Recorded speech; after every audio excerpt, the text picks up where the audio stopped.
સૌરાષ્ટ્ર કચ્છ લોકસભા ચૂંટણી પરિણામ 2024 પૂનમ માંડમે લીડ પકડી રૂપાલા 1 લાખથી વધુ મતથી આગળ, નીમુબેન 1 લાખની લીડ પર પહોંચવા તરફ। લોકસભાની ચૂંટણીના ત્રીજા તબક્કામાં ગુજરાતમાં મતદાન યોજાયું હતું, ત્યારે રાજકારણની પાઠશાળા ગણાતા સૌરાષ્ટ્રમાં આ વખતે ઘણી ઉથલપાથલ જોવા મળી હતી। આ વખતે એટલે કે લોકસભાની 2024ની ચૂંટણીમાં સૌરાષ્ટ્ર કચ્છની 8 બેઠક પર સરેરાશ 55.44 મતદાન થયું હતું।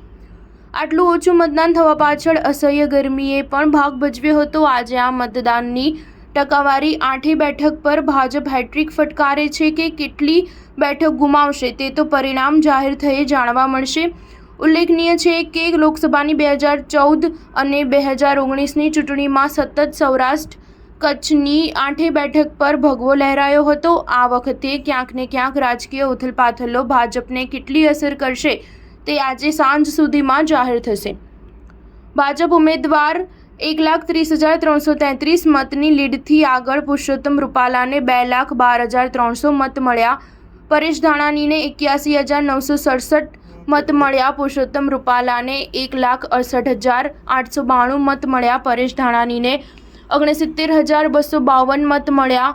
પ્રથમ રાઉન્ડના અંતે નોટાને 3,053 મત મળ્યા। લોકસભા સામાન્ય ચૂંટણી 2024 અંતર્ગત કણકોટ સરકારી એન્જિનિયરિંગ કોલેજ ખાતે 10 રાજકોટ સંસદીય બેઠક માટે કેન્દ્રીય અર્ધલશ્કરી દળો, પોલીસના સઘન સુરક્ષા બંદોબસ્ત હેઠળ જિલ્લા ચૂંટણી તંત્રના વરિષ્ઠ અધિકારીઓ, કેન્દ્રીય ચૂંટણી નિરીક્ષકો, ઉમેદવારો વગેરેની હાજરીમાં જિલ્લા ચૂંટણી અધિકારી પ્રભવ જોશી, પોલીસ કમિશનર શ્રી બ્રજેશકુમાર ઝા, જિલ્લા વિકાસ અધિકારી શ્રી નવનાથ ગવ્હાણે, પોલીસ ઓબ્ઝર્વર શ્રી તરીકે શ્રી ચંદનકુમાર ઝા તથા ઉમેદવારોની હાજરીમાં સ્ટ્રોંગ રૂમના સીલ ખોલવામાં આવ્યા હતા। સ્ટાર ન્યૂઝ 7 હંમેશા સચ્ચાઈની સાથે।